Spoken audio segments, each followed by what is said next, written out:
Pesona si Gadis Desa, episode 204, dengan judul Hancur Bersamaku. Selamat mendengarkan.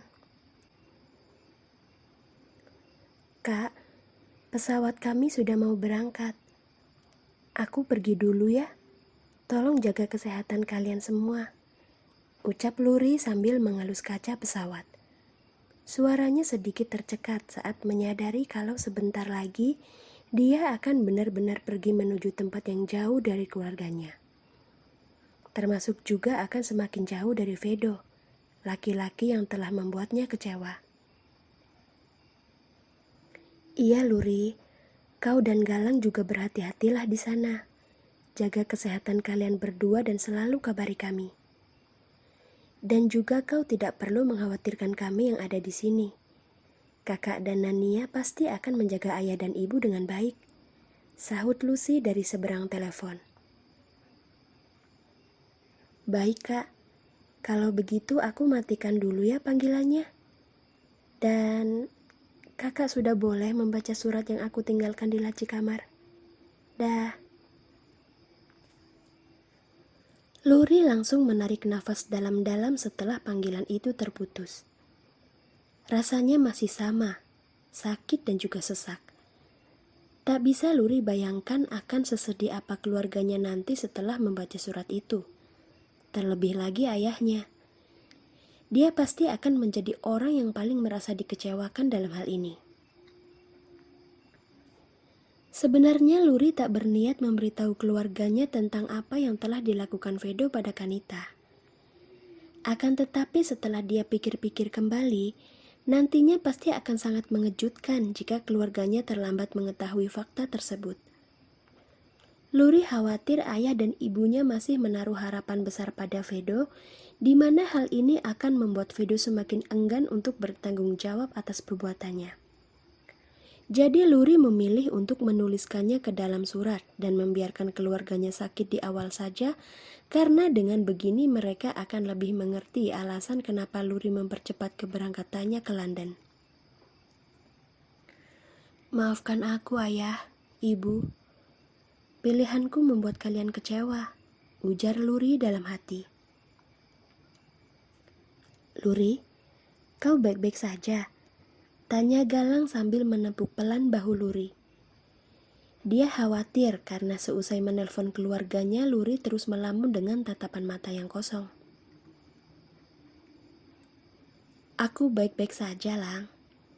Hanya merasa sedih karena harus meninggalkan keluargaku, jawab Luri seraya tersenyum kecil. Bukan senyum seperti biasa, melainkan senyum terpaksa. Aku tahu kau sedih bukan hanya karena hal ini saja, Luri. Dan aku juga tahu kalau itu bukan ranahku untuk ikut campur. Tapi sebagai seorang teman, aku berharap masalah ini tidak akan mengganggu fokusmu nanti. Kau harus ingat tujuan kita pergi jauh-jauh ke London adalah untuk meraih sebuah kesuksesan, ucap Galang.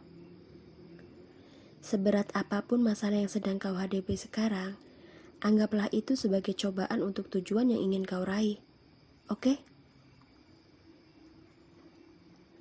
Iya. Terima kasih ya Lang, karena kau sudah ada di saat susahku. Kau sungguh adalah teman yang sangat baik. Aku beruntung bisa mengenal orang sepertimu, sahut Luri. Sama-sama Luri, itulah gunanya teman, selalu ada dalam suka maupun duka. Di saat Luri dan Galang tengah menuju tempat yang baru, di Jepang saat ini keluarga Kanita sedang sibuk mempersiapkan press conference bersama dengan puluhan wartawan. Dominic, pria itu nampak berdiri diam di dekat jendela ruang tengah rumahnya. Ada sebuah pergolakan besar di dalam benak Dominic, di mana dia akan mempertaruhkan reputasi keluarga demi menuntut keadilan untuk putri semata wayangnya. Semalaman Dominic tak bisa memejamkan mata, saking syoknya dia mendengar kenyataan bahwa laki-laki yang telah menghamili putrinya ternyata adalah anak dari sahabatnya, yang juga adalah orang pertama yang memberitahu Dominic tentang kehamilan Kanita. Fakta ini terlalu lawak, bukan? Dan inilah yang membuat Dominic dilanda kegalauan. Kalau memang benar Vedo adalah pelakunya, lalu kenapa Matteo bersikap seolah Vedo tidak bersalah? Juga jika seandainya memang benar Vedo tidak mau bertanggung jawab, lalu kenapa Matteo memberitahuku tentang kehamilan Kanita? Ini aneh. Mustahil Matteo mengumpankan diri hanya demi menjaga nama baik Vedo. Dia yang aku kenal tidak seperti itu. Gumam Dominic bingung. Ketika Dominic tengah dilanda kebimbangan, Kanita datang menghampirinya.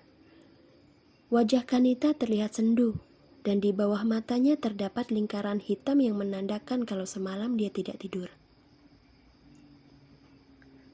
Ayah, kalau ayah merasa ragu untuk melakukan konferensi pers ini, maka batalkan saja. Nanti biar aku sendiri yang mencari jalan lain untuk membongkar kebusukan Vedo, ucap Kanita lirih. Aku tahu ini sangat berat untuk ayah lakukan, karena bagaimanapun Paman Matteo adalah sahabat dekat ayah. Jadi aku bisa mengerti bagaimana perasaan ayah saat ini. Tidak, Kanita. Seberat apapun beban yang ayah rasakan, ayah tetap tidak akan membiarkanmu menanggung semua ini sendirian. Ayah hanya sedang berpikir mengapa ayahnya Vedo bersikap seolah Vedo tidak terlibat dalam hal ini. Padahal jelas-jelas bayi yang sedang kau kandung adalah anaknya Vedo. Tapi kenapa mereka tidak merasa takut sedikit pun saat memberitahu ayah dan ibu tentang kehamilanmu? Ini sangat aneh, Kanita.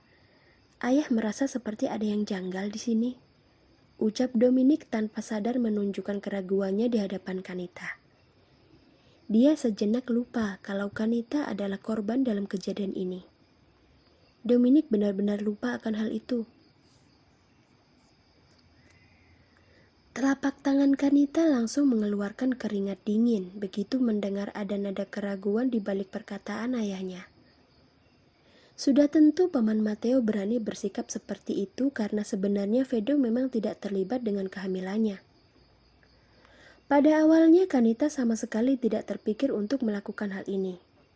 Akan tetapi setelah melihat foto Vedo dan Luri terpampang jelas di berbagai media, Kanita memutuskan untuk membawa Vedo hancur bersamanya. Dia tidak rela Vedo jatuh ke pelukan wanita lain, jadi dia memutuskan untuk memberitahu ayah dan ibunya kalau Vedo adalah ayah dari bayi yang sedang dia kandung. Dan sekarang, sepertinya ayahnya mulai menyadari drama yang dia buat. Mungkinkah Kanita harus mengalami kekalahan sebelum sempat berperang? Tidak. Kanita tidak akan membiarkan hal itu terjadi. Tidak akan. Apa ayah tidak mempercayaiku? Tanya Kanita dengan suara yang dibuat serak. Dia harus bisa meyakinkan sang ayah agar konferensi pers ini bisa tetap berlangsung. Dominic tersentak kaget mendengar pertanyaan Kanita. Segera dia datang memeluk Kanita sambil menjelaskan maksud di balik perkataannya yang tidak sengaja telah menyinggung perasaannya. Bukan seperti itu maksud ayah, Kanita. Ayah, tadi itu hanya sekedar pemikiran bodoh yang singgah di kepala ayah. Tolong kau jangan berkata seperti itu ya. Kau anak ayah. Sudah pasti ayah akan jauh lebih percaya padamu ketimbang orang lain. Oke? Ayah, aku juga tidak menginginkan ada kejadian seperti ini. Tapi aku bisa apa?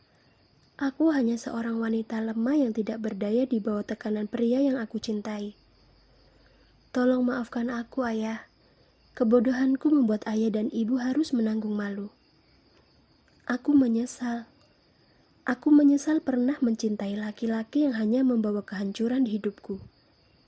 Aku menyesal, ayah, ucap Kanita dengan berderai air mata.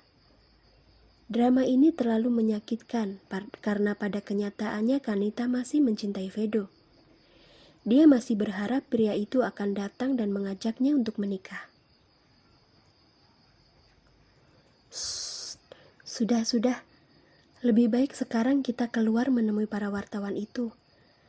Ayah tak ingin lagi menunda-nunda masalah ini, dan ayah ingin kau bisa secepatnya mendapat keadilan.